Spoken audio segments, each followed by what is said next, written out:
نحمدہ و نصلی علی رسولہ الکریم، اما بعد فاعوذ باللہ من الشیطان الرجیم، بسم اللہ الرحمن الرحیم۔ ان اللہ و ملائکتہ یصلون علی النبی یا ایھا الذین آمنوا صلوا علیہ وسلموا تسلیما۔ اللہم صلی علی محمد وعلی آل محمد کما صلیت علی ابراہیم وعلی آل ابراہیم انک حمید مجید۔ اللہم بارک علی محمد وعلی آل محمد کما بارکت علی ابراہیم وعلی آل ابراہیم انک حمید مجید۔ میرے بہن بھائیو، میرے وی لوگ میں آپ سب کو خوش آمدید۔ میرا نام عبدالحق بیہان ہے اور آپ کو پتہ ہے کہ میرے وی لوگ میں قرآن شریف کا ترجمہ روز رہتا ہے۔ کل ہم نے قرآن شریف کا ترجمہ سورہ بقرہ کی 256 تک پڑھا تھا، مگر آج پھر ایک دو رکوع پیچھے سے پڑھیں گے تاکہ ہمارا ریوائن ہو جائے۔ 254 آیت سے لے کر 259 آیت تک انشاءاللہ پڑھیں گے۔ اللہ تعالیٰ ہمیں ہدایت دے۔ یہ کتاب اللہ نے ہمارے لیے ہی نازل کی ہے تاکہ ہم وہ قوم ہیں جو ہدایت پانے والے ہیں۔ تو شروع کرتا ہوں اللہ کے نام سے۔ وہ اللہ ہے، اس کے سوا کوئی سچا معبود نہیں، زندہ ہے، سب کو سنبھالے ہوئے ہے، اسے اونگ آتی ہے نہ نیند۔ جو کچھ آسمان میں اور جو کچھ زمین میں ہے سب اسی کا ہے۔ کون ہے جو اس کے سامنے اس کی اجازت کے بغیر سفارش کر سکے؟ وہ جانتا ہے جو کچھ لوگوں کے سامنے ہے اور جو کچھ ان کے پیچھے ہے، اور وہ اس کے علم میں سے کسی چیز کو اپنے احاطے میں نہیں لا سکتے سوائے اس بات کے جو وہ چاہے۔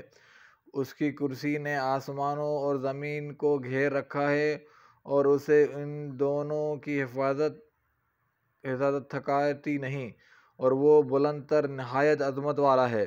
دین میں کوئی زبردستی نہیں، ہدایت گمراہی سے واضح ہو چکی ہے۔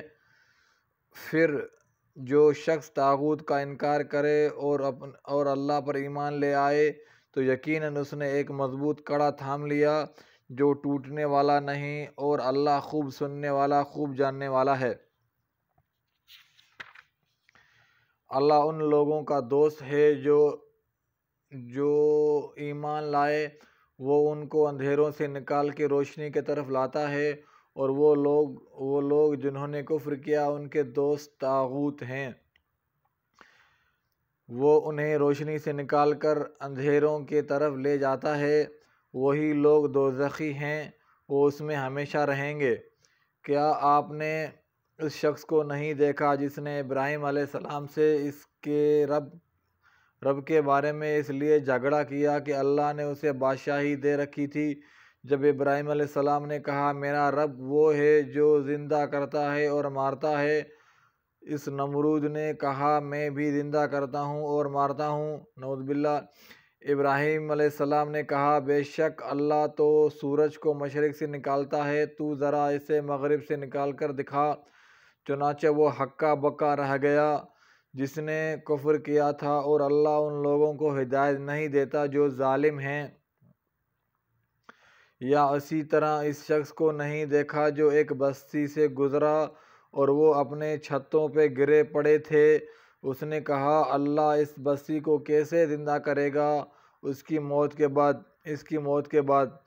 تو اللہ نے اسے 100 سال کے لیے موت دے دی، پھر اسے زندہ کیا۔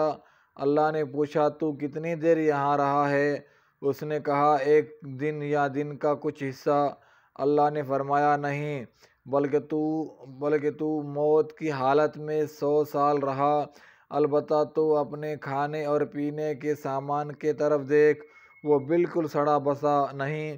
نیز دیکھ اپنے گدھے کے ڈھانچے کو، اور یہ اس لیے ہوا کہ ہم تجھے لوگوں کے لیے ایک نشانی بنانا چاہتے ہیں۔ اور تو گدھے کی ہڈیوں کو دیکھ کہ ہم کیسے انہیں ابھار کر جوڑتے، پھر ان پر گوشت چڑھاتے ہیں۔ پھر جب اس کے سامنے یہ سب واضح ہو گیا تو اس نے کہا میں جانتا ہوں کہ بے شک اللہ ہر چیز پر قدرت رکھتا ہے۔ اس میں کوئی شک نہیں کہ اللہ ہر چیز پر قدرت رکھتا ہے، اللہ قادر ہے، کل کائنات اللہ کے ہاتھ میں ہے۔ طاغوت سے مراد ہے وہ چیز جس کے معبود حقیقی علاوہ پرستش کی جائے، یعنی اللہ کے علاوہ جن کی عبادت کی جائے۔ حجر، شجر، قبر، انسان زندہ یا مردہ، حیوان، مورتی، چاند، سورج، ستارے اور پتھر وغیرہ۔ اسی طرح حضرت عیسیٰ علیہ السلام، حضرت مریم علیہ السلام، دوسرے انبیاء علیہ السلام اور جو بھی اللہ کے سوا ہیں ان کی کسی صورت میں بھی عبادت کی جائے تو وہ طاغوت کہلائے گی، گو حقیقت میں وہ طاغوت نہیں ہے۔ عمر رضی اللہ عنہ نے فرمایا، ایک مالدار کی مثال ہے جو اللہ کی اطاعت کرتا رہتا ہے، پھر اللہ اسے آزمانے کے لیے شیطان کو بھیج دیتا ہے اور اس کی وجہ سے وہ برے اعمال کرنا شروع کر دیتا ہے، یہاں تک کہ سارے نیک اعمال بھی ضائع ہو جاتے ہیں۔ اس میں کوئی شک نہیں ہے۔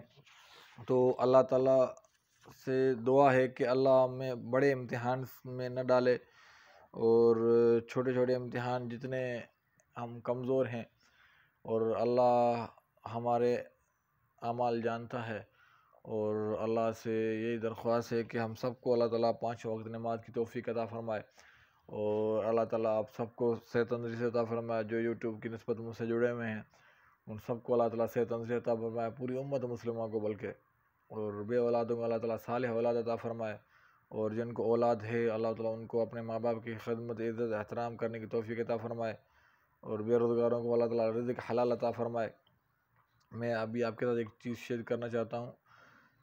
زندگی کی ٹھوکریں بہت نرالی ہیں، جب بھی لگتی ہیں کسی کی اصلیت دکھا جاتی ہیں یا کچھ نہ کچھ سکھا جاتی ہیں، تو اس میں کوئی شک نہیں ہے۔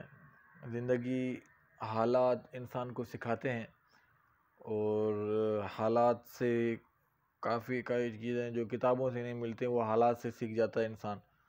تو اللہ اپنا خیال کریں، اپنا اہل عیال کا بھی خیال کریں، اپنے آس پاس پڑوسیوں کا خیال کریں، اپنے آپ صفائی رکھیں، پڑوسیوں کا احترام کریں، اور میرے یوٹیوب چینل کا خیال کریں۔ آپ سب کی سپورٹ کی ضرورت ہے مجھے۔ انشاءاللہ دوسرے بھی لوگ میں پھر ملاقات ہوگی۔ السلام علیکم و رحمۃ اللہ وبرکاتہ۔